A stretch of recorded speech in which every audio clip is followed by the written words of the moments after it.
This is a Marketing for Learning podcast, the only podcast in the world that's guaranteed to increase your knowledge, skills, and capabilities when it comes to marketing for learning. Plus, there's a gratuitous amount of pineapples. You're welcome. Howdy doody, friendos. Welcome back to the Marketing for Learning podcast. And yet again, I have managed to get Hannah to laugh in the first 5 seconds of the podcast. You are welcome. It was a silent laugh. It does not count. I could hear you sniggering. I was They sniggering. can hear you sniggering. Howdy doodles. Yeah. Is that what you just said? I said howdy doody. We said howdy doodles. I like yours better. Howdy doody is like a common phrase. That's not like a... No, this is your weird upbringing again, Ash. I've never heard that in my life. The strange Maybe accent. for our American listeners are like, yeah, Hannah, you're wrong. But I think you say that to most Brits. They'll be like, are you okay? Yeah. Have we ever told the guests, we'll get on to the really important bit in a minute, but have we ever told the guests about the single comment that we've had on the Spotify podcast? No, we've not discussed that on a podcast. And it's still my favourite thing ever. So I was, after Spotify Wrapped came out, I was digging through our Spotify for Podcasters account and realised that you guys can actually leave us comments on Spotify. So if you want to do that, feel free. But the one comment we've had, exactly, the one comment we've had so far was like, really great podcast. Can't quite place where the host is from. Is she from America? Is she from England? And I think they asked if you were Irish as well, didn't they? Yeah, it was just They definitely like, weren't talking about me.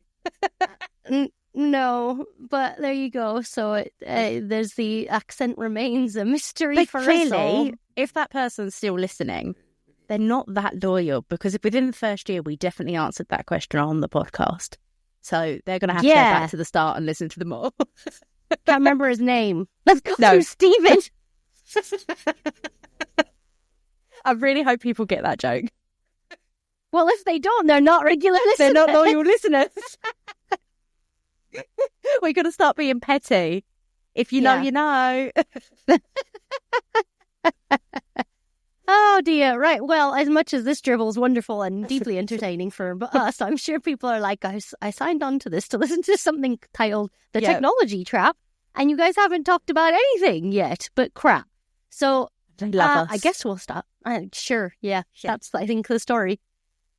So obviously this session is episode 4 in our transformation series. So we're really exploring all the kind of key touch points that L&D needs to have in order to really transform and redefine their learning function this year. You know, there's a lot of conversation around building value in our organizations through learning. And that isn't just a case of, you know, building new learning products. In fact, that's pretty much what we're going to talk about today.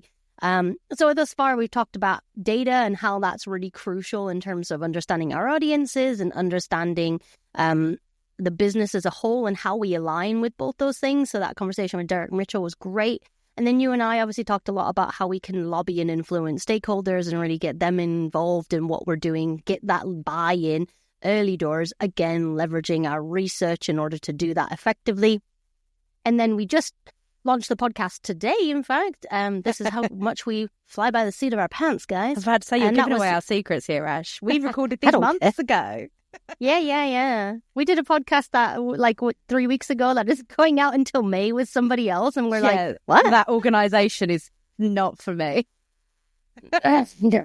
We'll probably have changed what we do by May, let's be honest. Exactly. So obviously that conversation with Georgie was all about transforming employee experience through learning. So understanding that, yes, we have a big role to play in terms of the employee experience, but there is a bigger kind of thing running around in terms of the organizational culture and the role that plays in how people perceive learning and how they engage with it as well. Mm-hmm. So carrying on from that, we obviously want to talk about technology. Technology dominates our industry, I would say. The Learning Technologies event is the biggest in Europe. It's literally an event about learning technologies. And it is, in my opinion, very much what leads the kind of agenda in L&D. Our industry is very vendor-led because we're heavily influenced by technology. All the vendors predominantly sell some sort of technology solution. So we kind of are already in like a bit of a echo chamber with it anyways. But I think what I really want to tackle today is the biggest misconception that technology alone can fix the problem, because spoiler alert, it literally can't. And I think, we want to really dig into the root cause of our issues here, rather than just, my LMS isn't working, it's because I haven't got an LXP. I'm going to get an LXP, and then once I have an LXP, well, that's not working, and that's because I don't have AI, so I need to get and so on and so forth. And we're just like chasing our tails, trying to replace old tech with new tech, but we haven't actually solved the problem. And I see this pretty much across the board.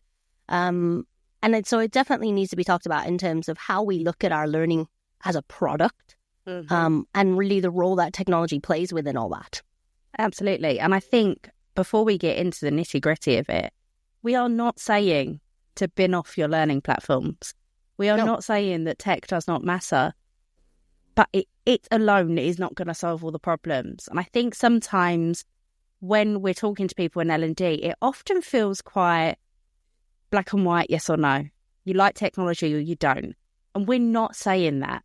We want you to get the best from your tech by leveraging everything else around it. The tech platform alone is not going to solve your engagement challenges. The tech platform alone is not going to revolutionize your whole learning culture.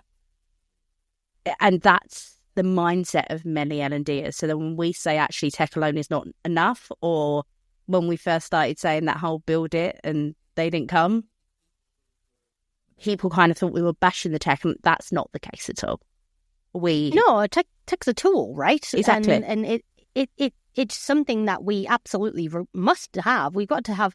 I mean, we've just procured an LMS for our strategic marketing for L&D course. Like, it's an important tool to enable you to do delivery of learning experiences. It's not the tool itself. It's the obsession with the technology as being the panacea, being the solution to everything, the silver bullet, the magical thing that's suddenly going to rid you of your ails when it comes to learner engagement. And I've seen on more than one occasion a significant implementation of a new learning systems in particular, but I want to talk about content libraries as well. And I've rarely seen that overcome the challenges that they're seeking to solve with the problem. And I think that, like, if you want my humble opinion, a lot of that spurs from the fact that we don't really, again, take the time to do two things. One is understanding what the real problems actually are, i.e., if people aren't using the tech, you have an engagement problem. Is it the tech's problem? Is it outdated? Is it not what people are expecting? Is the UI really clunky? Are people finding it difficult to navigate and engage and find what they need quickly? Then yes, the tech is probably part of the problem. But the bigger piece of the pie, again, is understanding, is it meeting the needs of the business? Is it meeting the needs of the learner? We don't ever go to the drawing board and go root cause analysis. What is actually causing the tech disengagement? We're just going, the tech's not working. We need some new tech because of all the messages around. We hear that narrative a lot about, like, learning platforms. Oh, I'm not getting enough engagement, so I'm going to go and get a new learning platform. I'm going to go get a new LMS, or I'm going to get an LXP. But actually, we have that same narrative around everything within L&D, whether it's your authoring tool, animation tools, all of these individual little pieces of learning tech say, I'm going to solve your engagement problems. None of them have done it so far, have they? And we've been around here for a very long time now. It's not working. And it comes back to what you just said there, Ash, about that root cause analysis. What is it that's making your audience unengaged? What is it that's limiting your ability of making real impact? Chances are it's not the tech. And in a little defence for some of the tech vendors, most organisations are only scratching the surface of what tech can actually do and then blaming the tech for it being wrong. So I think it all comes back, in my opinion, to that root cause analysis. What is the actual problem? What are your audience needing and wanting? And what are you giving or not giving them? Yeah, because the truth of the matter is, so if you imagine like a really disengaged audience. People are hating on your learning experiences. The vast majority of people believe through what they've encountered so far, and some of them haven't done anything, but those that do believe that the learning that you offer and the experiences that are available, the technology that's present, is not fit for purpose for them. They've made that decision based on whatever, right? Whether that's their friends in a different department telling them about it or through their own lived experiences. So that's the mindset of most of the people in your organization. They're either apathetic or they don't even really know what's going on, right? Those are probably the two things you're majorly contending with as a culture when it comes to learning. So then you go, oh, well, people are on the learning platform. We can see that no one really comes on it. We've got that data. We'll get a new system. And to add to that, we're going to put loads of new content libraries in there because people clearly aren't happy with what we've got. So we're going to refresh everything. Like, the intention's really good, right? Like, we want to make it better for people. We think that the problem is the tech because people aren't using the tech. It's like a very obvious deduction. But what we forget to consider is the landscape that you're bringing that new technology into and that new experiences into. So if you've got a really apathetic, disengaged audience, it doesn't matter how good the technology is. It doesn't matter how cutting edge anything that you offer these people are, because they already think it's shit. So you're going to have to understand that. And of course, later down the line, that's where marketing comes in. But we don't consider that. I think we just replace like for better, and not even like for like, and think that that's enough to fix it all. And I think as well, I'm in the midst of a discovery project, a market research project with one of our clients. And I'm talking to people at the moment. So I'm very much with my learner mindset on right now. And I'm talking to people, and this organisation have a phenomenal learning platform with a huge learning library in it. So there's so much content. They've got stuff they've created bespoke for the organisation. There's so much in there. That in and of itself is the barrier to people getting engaged. I have now spoken to people that have in like shop floor kind of jobs. So they're in factories and on manufacturing lines. I've spoken to people that are in offices, and they go, I go there and I'm so overwhelmed that I don't go back. And then some other people are then saying to me, oh, my boss told me it's overwhelming and I won't find anything, so I don't bother. Like, the tech kind of is the issue at that point, but not the actual tech. It's how you're using it. It's that we're cramming it full with stuff that's overwhelming an already overwhelmed audience. We're living in a world where everyone's a little bit overwhelmed now. Like, it's just the state of where we are post-pandemic. You see all this research about how people are feeling and how we're operating, and it's talked about a lot in marketing circles because people are trying to get us to buy stuff. How do they better communicate with us? We are in the same boat in learning. We've got budget cuts. We've got restructuring. We've got people being made redundant. How can we talk to those people in a better way? And it's not just talking to them. It's making sure that we're surfacing stuff that isn't adding more friction to the problem. We want to simplify the processes. A new piece of tech is not going to solve that. If you're just lifting and shifting stuff into a new LMS and thinking that's going to solve the problem, it's not. No, because the problems persist, right? And Exactly. And I agree, like when you were saying there, the what we're basically doing, I don't know if you remember that LinkedIn post I did a couple of weeks ago where I said, essentially, we are both underwhelming and overwhelming our people at the exact same time, because we're giving them so much that they do feel overwhelmed, and they, that comes out consistently in the research we do. Combine that with the fact that they're also really underwhelmed with the experience because they don't feel that it's relevant for them. They're not really sure what to do or where to go. They don't know how it pertains to their role, like all stuff we've talked about before. And so the product is fundamentally the problem, but it's how we've packaged that product up. So I think, like, if you want my honest opinion, if the technology's good enough, but the experiences are really refined, relevant, curated, giving a sense of personalization, and as long as the UX is not very clunky, that in my opinion is probably enough. You don't need all the bells and whistles. You need the experience to be better, not necessarily the technology to be cutting edge. Yeah. I don't know. I was what actually your thoughts talking to somebody at World of Learning, and I feel awful. I'm so sorry if she started listening to this podcast. I can't remember her name.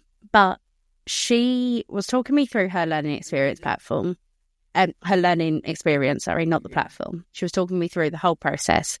And essentially, she sounds like she has developed a better learning experience using SharePoint. She wasn't allowed to go invest in LMS, but she has thought through the entire journey. Everything is bucketed, so it's clear where people need to go. She has thought about the user's journey in the whole process. No fancy tech. All she had was a SharePoint platform.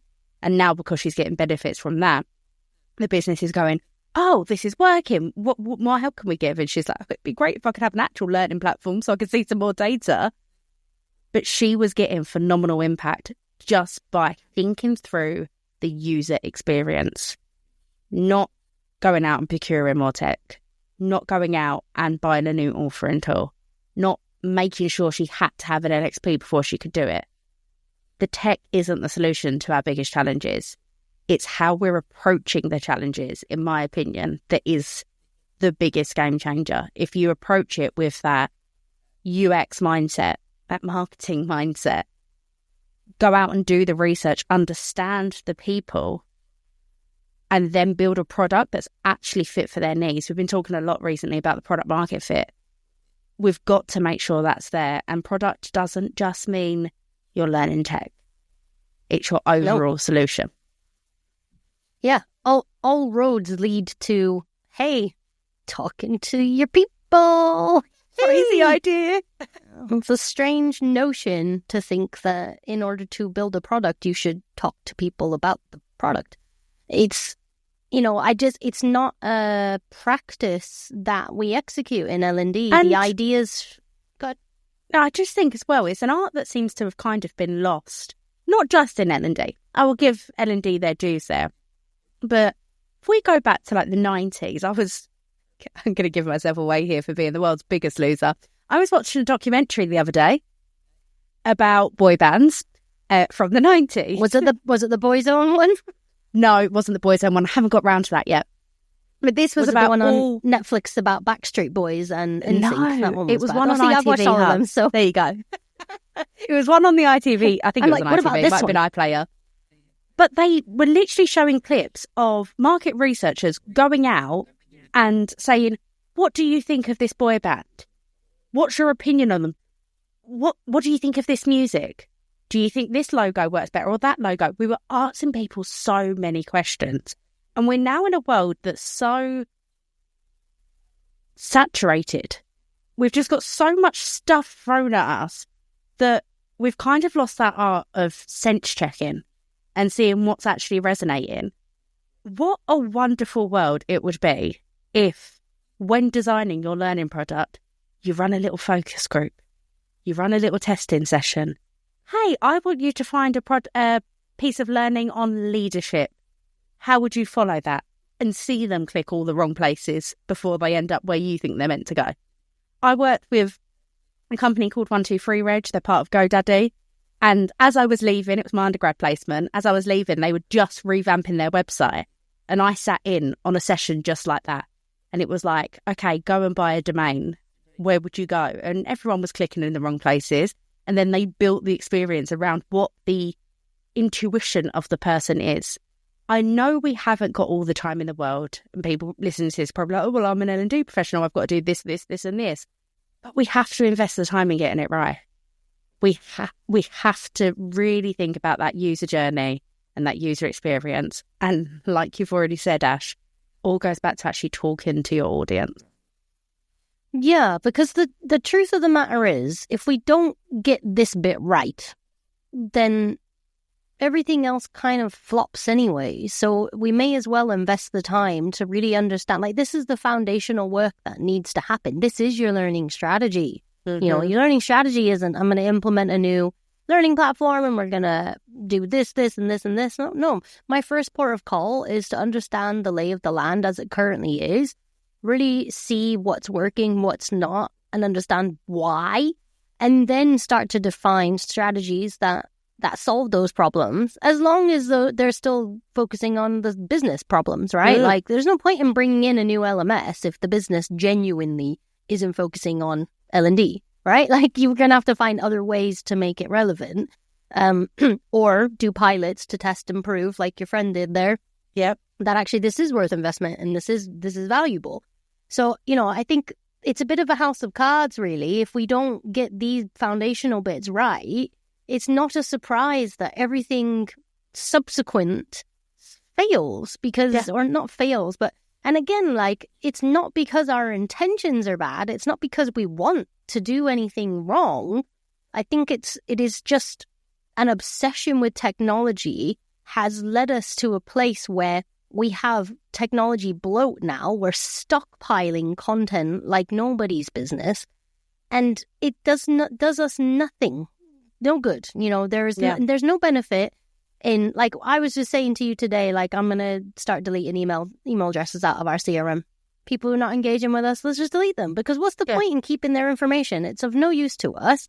So what's the point in having all that content if it's just sitting there and never being used? And it comes back to a mindset thing as well. And this might be a bit of an abstract example for those listening, because obviously you and I were both straight-laced marketers at this point, working in-house. But when the GDPR laws, so it's a general data protection something or another in the UK in 2018 regulation, came maybe? out. Regulation, something like that, yeah. When they came out, all marketers had to, like, sort out their CRMs, make sure everybody was in there for a valid reason, that we wasn't storing any data that wasn't needed. And the better marketers use that as the opportunity to cull and clear out their data lists to make sure that we only had people in there that were actually engaging with us, actually cared and wanted to be there. And my boss didn't want me to delete the 20-odd thousand people out of our CRM. And I had this exact conversation, and it's vanity. And I think the same goes when your learning platforms are stuffed full of content libraries. We have 7 million courses for you to choose from. It's overwhelming. Nobody's going to use them. So I think there's a mindset shift of what really matters, and vanity metrics don't. Just like the number of contacts you have in your CRM system does not matter. If you've got an engaged audience, that's what matters. The amount of content in your learning platform does not matter, as long as it is the right content for your audience and you're not overwhelming them. And I'm honestly getting a little bit bored of going into discovery calls and learners telling me I log on and it takes me like 15, 20 minutes to find anything of use, and then it's a half an hour course and I've only got a 45-minute break. We are putting up barriers by jamming our content into these platforms that aren't thought of in a UX way, that we ourselves mess up by ruining some of the UX that tech companies do design them. And if they're used in the way that tech companies want them to, the UX and the process is a lot more simple. But we don't do that in L&D because we just like to put everything in everyone's face.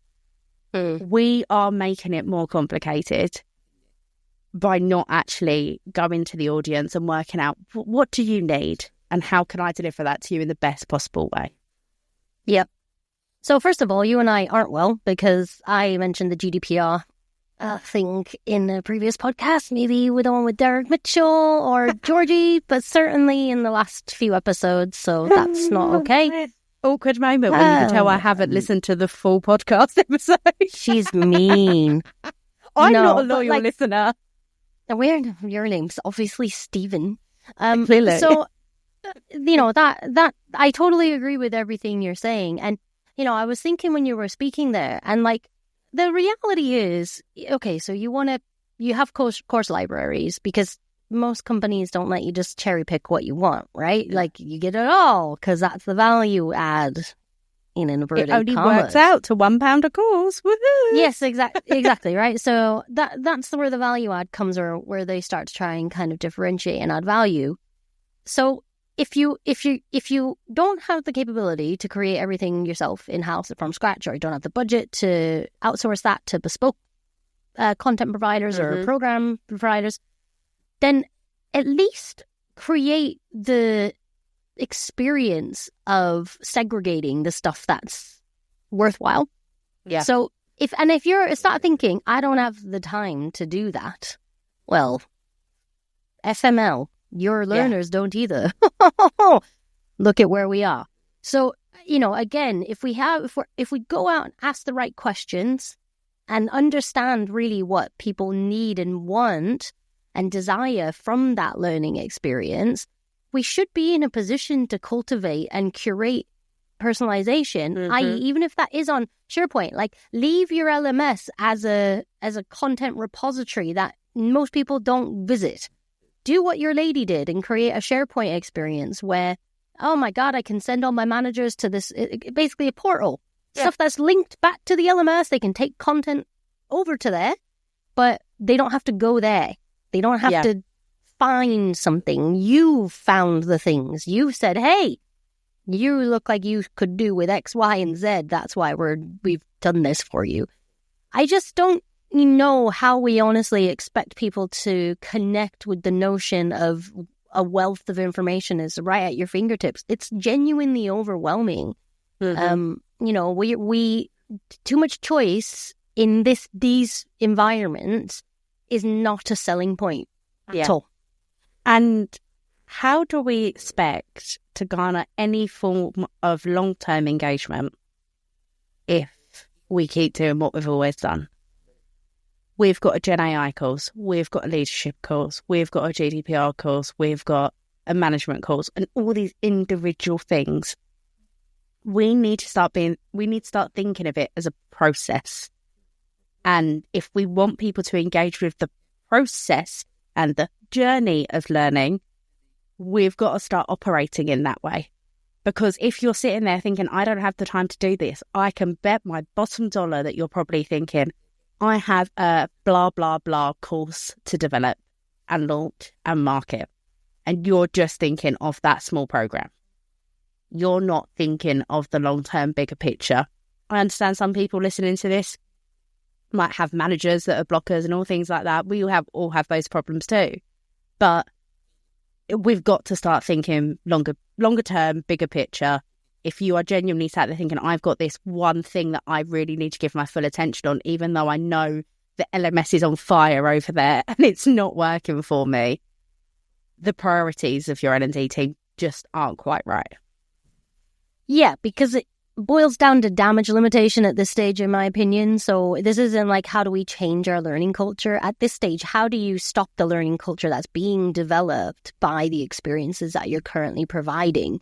Where are you hemorrhaging from? Where do you need to go put out the fires? Like, this is what we should be looking at. And, I've said before, I don't think we need to throw the baby out with the bathwater, but we do need to take a breath and a pause and really understand what it is that we're trying to achieve and address that accordingly. Technology is not a strategy. It's just, that is not, that can't, if your learning strategy is new systems, new content, that's not a strategy. That doesn't, that's like me saying, hey, Han, we're going to do some LinkedIn posts. That's our strategy. Yay. That would get us cool. Yeah, to be fair, that has been our strategy. Shut up. But you get my point. Nobody said, look, it's that thing my dad always used to say to me, do as I say, not as I do. And that's what we're telling everyone on this podcast. Again, the truth of the matter is, we do what we do in the way that we do it because we know the industry very well and we know what works, what lands, what doesn't, etc. And there's a genuine amount of sincerity behind us trying to educate and elevate the L&D industry around this stuff. We know because we've talked to a lot of people and we understand the industry. And I think the gap in what we're discussing is learning and development professionals are not having the right conversations with their target audience or their stakeholders or the business. And so the result is a very siloed, shrinking experience where we continue to just look inwards, trying to solve our problems. And, it may be that, everything you've got is fine or good enough. It may be that you just need to approach everything in a very different way to create that feeling of personalization and relevancy. Tech is the tool. The tech is the facilitator. The tech is not the strategy. This is probably L&D's biggest investment, right? Most functions will spend significant sums of money on a platform, and then maybe the content that sits within it. That's where a lot of our spend goes. So again, if we're really investing in these things and tied into significant contracts a lot of the time, it isn't a case of, oh, I don't like my LMS, I'm going to change it. Like, you're probably stuck with it for 2, 3, 5 years. You get locked in. So understanding what the attitude of the people that are using it is, why people are avoiding using it is, even just the simple discoveries that you've had, it's shone a bright light on what's going wrong and what needs fixing. It's a behemoth task to change all of that. But the first step is that research piece, because otherwise we will just continue to aimlessly deploy further tech with no real end in sight for solving our actual problems, because we're just in the same cycle of behavior of swapping like for like, or swapping something, okay for something swizzy, woohoo, but it doesn't really do anything. And I think both of us absolutely empathise with that. Like you've already said, we've just procured an LMS. So we went through that process, and there was at least 2 platforms that we were like, oh, this is nice. Oh, look at this. Oh, it's all bells and whistles. We didn't go with that because that wasn't the right thing for our audience. That wasn't going to deliver the right, effective, learning experience. And I get it why people fall into that trap if you're sitting there in despair and thinking, oh, I can't get my audience engaged. And somebody's going, here's the silver bullet. This is how you're going to get engagement. It's tempting. But I think we need a little bit of that common sense and really think of it in detail and go, actually, is that going to solve the issue? If I have a platform over here that nobody's going to, or if I have a piece of e-learning that's been created on X authoring tool and I recreate the exact same thing on my authoring tool, is that going to solve the engagement problem? If I get a new LMS over here to gather dust, are people going to go to it? Well, no, not if they're not going to your current one. We need to really, it's that root cause analysis piece. We need to have that common sense to think, okay, somebody's promising me a lifeline here, but is that actually going to help? Yeah, and if we ask the right questions and we're getting good detailed research back, it means that if we identify that the tech is a blocker and actually we do need something better, it means that we can have better conversations with the providers of that technology too, because we can be much clearer on the problems we're genuinely trying to solve. If we're just going, we have bad engagement, but we want good engagement, and this new technology will give me good engagement. You guys can't see what I'm doing, but I'm doing something really weird with my fingers for no reason. This is going to be a clip on LinkedIn. Yes. But you get my point, right? So we're trying to swap bad engagement for good engagement, but the granularity and the minutiae of all of that is the important bits. Why do you have bad engagement? Is it UI? Is it because there's a lack of human centricity in what you have? Is it the navigational aspects? Is it bloated content libraries? Is it outdated content? That's all of those problems are solved in different ways, and the technology or the vendors or the providers that you would use to solve those problems might be quite different. You can have much more informed conversations and ensure that the investment that you're going to have is worthwhile and has a fighting chance of actually solving some of your problems. If you have the answers to those bigger questions, it isn't just we have really bad engagement. I mean, they should be asking these questions too, but like you said, if the promise is we'll fix your engagement issue, but we're only going out trying to fix our engagement issue, it's solving our problem because that's the only problem we think we have. Do you get what I mean? Absolutely. And I think it comes back. It was actually not last year, the year before, at Ellen Connect, that Tom McDowell was doing a live podcast, and somebody said, overcoming engagement. He was like, wait, we're pausing this. what do you mean by engagement? Mm-hmm. And I love that. Is engagement nobody's going to the LMS, we're not even getting the logins? Is it they're starting courses then falling off? Is it they're bored halfway through, they do one course and they never come back? What does that mean? Because if I say I'm solving your engagement challenges, I should be able to answer how I'm going to help you tackle each of those problems, not just, I solve engagement challenges. Sure.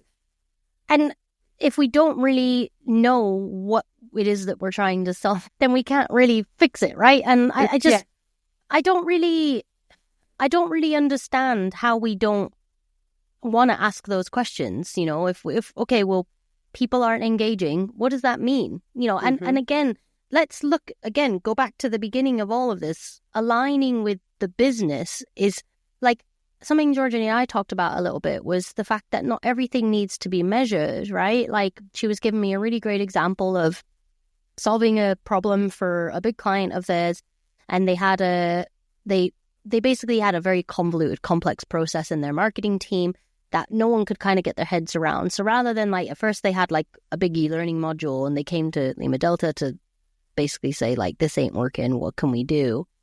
And the solution that they came up with was like, they basically kind of built it all into the AI systems that the marketing team were using so that they could be in the flow of work and all of that sort of stuff. That was solving like a really legitimate business problem. And I think if we aren't really trying to understand what's important to the business, right? So engagement versus what's important to the business. I don't need to know that everybody's using everything, but the things that are really a focus for us, that's where we need people to be actively using it, actively applying it, and then hopefully subsequently changing their behaviors. You know, we can't just say we need more engagement. What does that mean? But like, are we looking at the whole spectrum of learning? There's probably quite a lot of, if you would prescribe to 70-20-10, there's an awful lot of learning already happening in your organization. So, and I think as well, we really want to make impact here. That's what L&D is here for. We want to make impact. We want to instigate that performance change. If you're going to, I don't know, the CFO of your organisation and going, oh, well, we're struggling with engagement, but people spent 100 hours learning in the last 2 weeks, they're just going to see that as a waste of money. We need to start quantifying it to what matters to them. So if we're focusing on actually instigating performance change or behavioural change, and we want to make an impact, that's what we need to be focused on, not how many clicks are we getting. And it goes back to that kind of vanity thing. Or how many visits to the LMS, like who cares? It all feeds in, absolutely. If you're getting no visits to the LMS and all of your learning lives there, well then you're going to really struggle to nudge performance change if that's your hub. But we need to think bigger picture, and I think I've said bigger picture too often in this podcast. But, I mean... Let's circle back. Let's do some blue sky thinking. We get the low-hanging fruit first, Ash. Yeah, okay, thank you. I appreciate that. I think that you make some really valid points, and I forgot what I was going to say because I got distracted with trying to think of more ridiculous puns, if I'm entirely honest. I really want us to get to a place where even if we offer learning content libraries and a learning platform, there's a much more robust, there's more, the bigger learning interventions are the ones that we're measuring, and the ones that we're, we've got all this great stuff. If, once people are engaged with learning, your content libraries and the mass of them, the value add is a little bit more there than it is now, because people don't think that it's useful. But, imagine identifying with the business through the discussions that you're having with your stakeholders and stuff. Okay, we're seeing like a massive dip in productivity with our sales team between these times of day. And we think it's because they're driving or they're in the car or something like that. Could we do something to help maybe them leverage that time more effectively? Could we do some training around how they could use the time that they're not at their desk? Blah, blah, blah, blah, blah. If you could then identify where people are now, salespeople are a great example because they log a lot in the CRM. Like, you've got a lot of data on that. Imagine being able to like do a pilot with that and say, look, we did this training. There's a group of people who didn't do the training, and there's a group of people who did do training. And with the people that did, we can clearly see that they've done X, Y, and Z. It's not... I've simplified what I understand is a very difficult and complex process, but that doesn't mean it's not worth doing. I would much rather the outputs from L&D be big strategic pieces that truly benefit the business than lots of tiny little interventions that don't really do a whole lot. In an attempt to deliver value through volume, we have overwhelmed and underwhelmed. And the tech that is supposed to be a massive enabler to all of that has become the limiter. Yeah, absolutely. There's your soundbite. Yeah, but it's spot on, Ash. I think what you said earlier as well about technology is not a learning strategy is a real key takeaway as well, because at bare minimum, your strategy should be saying, this is where we are now, this is where we want to be, and this is how we're going to get there. Just saying more content is not covering that at all. We need to be making sure that we've got a sound strategy that's aligned with the business goals if we want to make a real impact. Tech is an enabler. Tech is a tool. Tech is a tactic. It is not strategy or impact. No. And further to that, I think, when you were talking about engagement and things like that, we need to ask ourselves what engagement is and why it matters and what we really want to be measuring when it comes to engagement. But also really understanding that if we're looking at this as a product discussion, you're only going to get people to use your product if the user experience is good, there's a clear need for the user experience, and it's designed in a way that makes sense. So if you're just focusing on features when you're looking at these systems, I need social learning, I need an app, I need AI involved in it. Why? Unless you understand how that's going to pertain back to utility for the audience, and again, that goes back to having that research and having something really tangible to lean back into to say, well, actually, we really like this, but our audience doesn't need it. Again, do that research. Get some ideas about what you might want. Do some testing. Once you've procured your LMS, you can't really go back from that. Yeah, easily. It's like I said, you get wedded to these things. Mm-hmm. So don't dip the toe. Don't jump in with both feet. Do the pilot. Do a test. Because really, the best tech investments are the ones that solve a problem, a real, legitimate learning problem. But you don't know what those learning problems are until you ask the questions and you talk to people. If your problem is we have an engagement problem, you need to go deeper. Yeah. Dig, like the onion in Shrek, and peel the layers. Have I made it weird? When do you I did not? get really close to my computer there, didn't I? You really did as well. I don't know why. I felt like I was got a bit intense there. It's just, yes. She's very passionate about this. You know what? I'm going on holiday after tomorrow. I was so literally I'm about to say, I feel like you're definitely in holiday mode now. No, I have. We recorded this the day for before our webinar as well. So if you were at the webinar, I anticipate that Ash did some more weird stuff in that as well. No, people are watching me there. I'm very normal in those scenarios. It's just with you that I'm weird. It's not bad. So, there you go. A little We snippet started of my with life. weirdness. We've ended with nonsense. But hopefully somewhere in between there's some value there. Yeah, I think I really want to encourage the narrative that, I know I did this on LinkedIn too, not because anyone said you're always really negative, but sometimes I feel like I'm really down on guys, what are we doing? This is not the way. And I maybe can be quite forceful with that at times. But to me, the solution is simple. Executing the solution is difficult. There is no denying that. There is a lot of work to be done, but we cannot continue in this way because things have changed drastically, and we're not keeping pace with that, and we're not adapting and evolving and in a way that we need to ensure that we are relevant and valuable to the people who are supposed to gain benefit from us, i.e. the business and the audience, right? Yeah. So, we have to do this work, because otherwise, eventually, the budgets that you have to buy the new Wizzy tech will go, because that's business.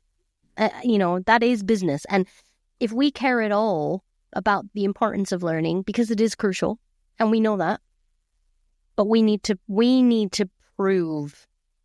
do the work to prove that again, I think, and starting with not tech, starting with people and talking to people and understanding what's really going on to then help you either get new products, evolve your products, curate new products, whatever it is, whatever that looks like. That's then going to put you in really good stead for the next episode that we're going to talk about, which is obviously campaigns piece and marketing and product are two sides of the same coin. We cannot do much with a shit product. No.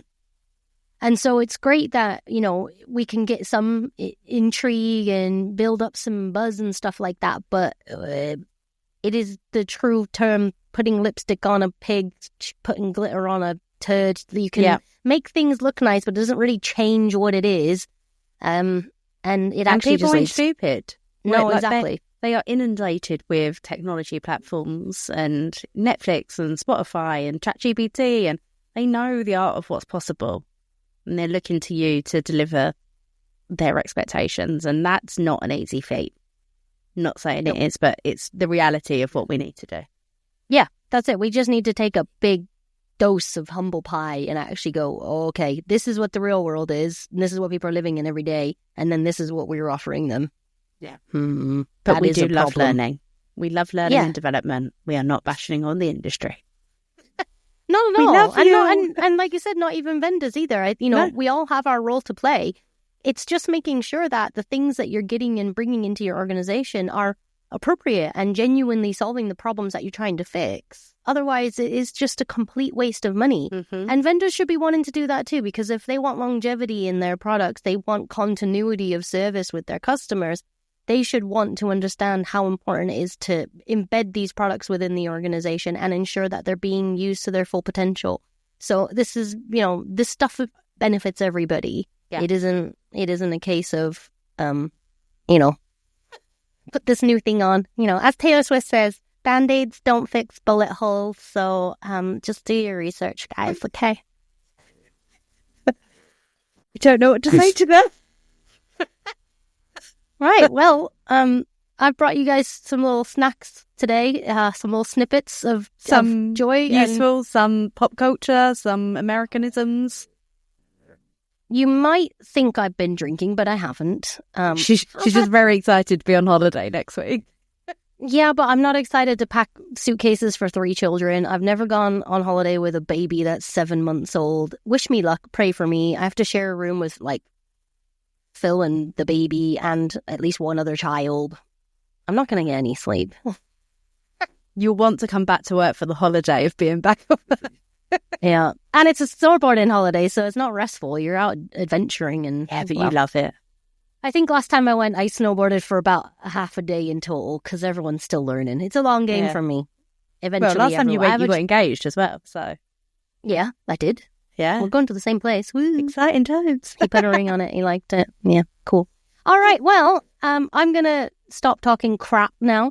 Thank you guys for tuning in. I hope you loved our assertions on the importance of humanizing your technology and, doing the research, doing the do to make sure that actually what you do get is really aligned to your requirements rather than just the shiny, whizzy, bing, bang, bang thing.